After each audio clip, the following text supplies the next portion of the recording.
తెలంగాణ ఆవిర్భావ దినోత్సవాన్ని పురస్కరించుకుని ఎల్బీనగర్లోని వాసవి శ్రీ నిలయంలో వనస్థలిపురం కాంగ్రెస్ పార్టీ కార్పొరేటర్ రావుల వెంకటేశ్వరరెడ్డి ఆధ్వర్యంలో రాష్ట్ర అవతరణ దినోత్సవ వేడుకలు ఘనంగా నిర్వహించారు. ఈ కార్యక్రమంలో నాంపల్లి సిటీ సివిల్ కోర్టు న్యాయమూర్తి మురళీమోహన్ హాజరై తెలంగాణ తల్లి చిత్రపటానికి పూలమాల వేసి తెలంగాణ అమరవీరులకు నివాళులర్పించారు. గత 10 ఏళ్ల కాలంలో తెలంగాణ ధ్వంసమైందని కార్పొరేటర్ అన్నారు. గత పాలకులు తెలంగాణను అప్పుల పాలు చేశారని, రేవంత్ రెడ్డి నాయకత్వంలో ఇప్పుడు వాటి అన్నింటినీ కూడా అధిగమించుకుంటూనే అభివృద్ధి సంక్షేమ పథకాలు ప్రజలకు అందిస్తున్నామని చెప్పారు.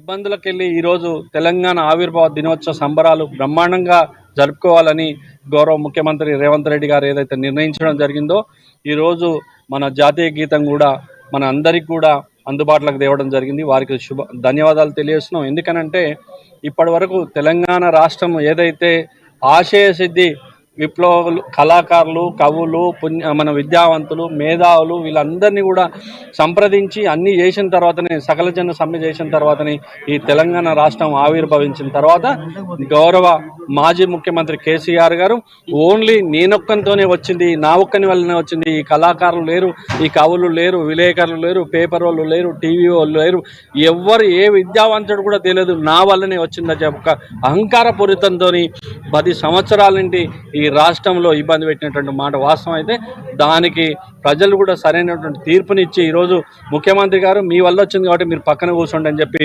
గౌరవ కాంగ్రెస్ పార్టీ రేవంత్ రెడ్డి గారిని తీసుకొస్తే వారు ఇమ్మీడియట్గా ఏమున్నా రాజకీయాల్లో 6 గ్యారెంటీలు చేయలేదని ఒక 3 నెలలనే తెలంగాణలో ఎలక్షన్ కోడ్ వస్తే మరి 30 రోజులని 40 రోజులను పనిచేయాలంటే 5 సంవత్సరాల పని తీరు ఏదైతుందో దాన్ని చూడాల్సిన బాధ్యత కూడా అందరి మీద ఉంది.